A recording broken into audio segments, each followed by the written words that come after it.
Hey YouTube, driving at it back. So I just left the dealership.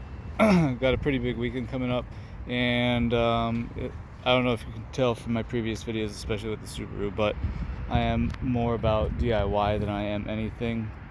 But this weekend I have a visitor coming, and there's a lot of traveling going on. So I'm going from my house, which is in Fayetteville, to Porsche driving by right now. But I'm going from Fayetteville to Tail of the Dragon tomorrow, which is Saturday, and then Sunday we're going to Washington D.C. and then on Monday we're going to Kitty Hawk to go see the Wright Brothers Flight Museum. But this is probably the cleanest it's gonna be. So about a week ago, I had a check engine light and the engine ran rough, and it's weird coming from the Subaru world.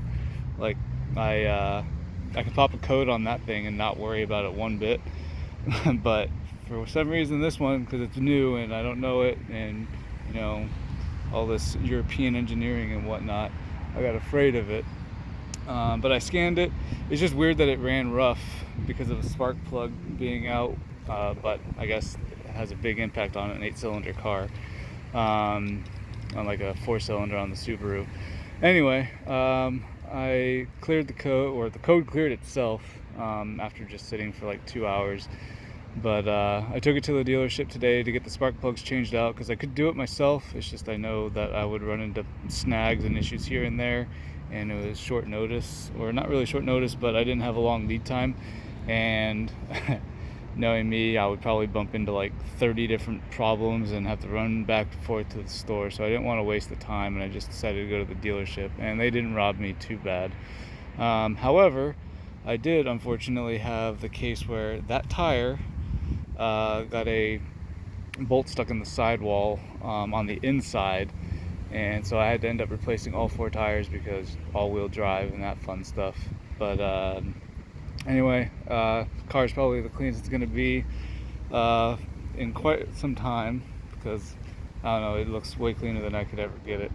But this is the daily, and it replaces my Volkswagen Jetta TDI, which I still love that thing, but I also bought this for some future endeavors, which trying to get into real estate and all that stuff. So it's a little bit more presentable than the V-Dub is. The V-Dub I literally just beat the heck out of.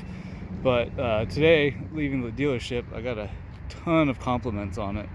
All saying it was a beautiful car, and the reason why, or among the reasons why I chose this year, which is a 2013, is because everybody's running away from the large engines and going towards the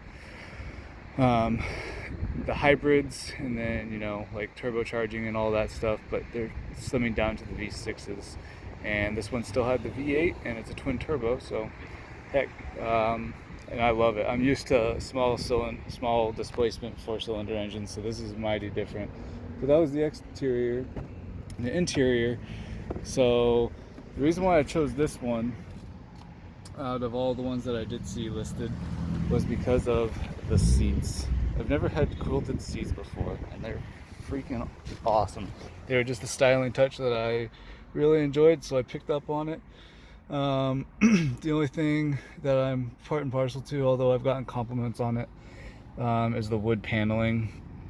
Not too big of a fan of that, but I do plan on in the future just getting the carbon inserts and swapping them out. So that's that. There's the back seat. I'm not even gonna go show the trunk because the trunk's just pretty standard. I was doing some work while I was waiting for my car to get finished. But not a bad rig for as powerful as it is.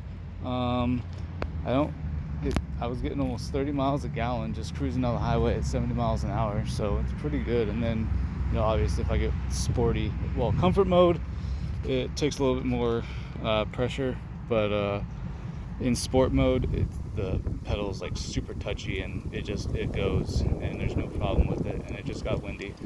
But I just kind of wanted to introduce you guys to the Audi, the new daily /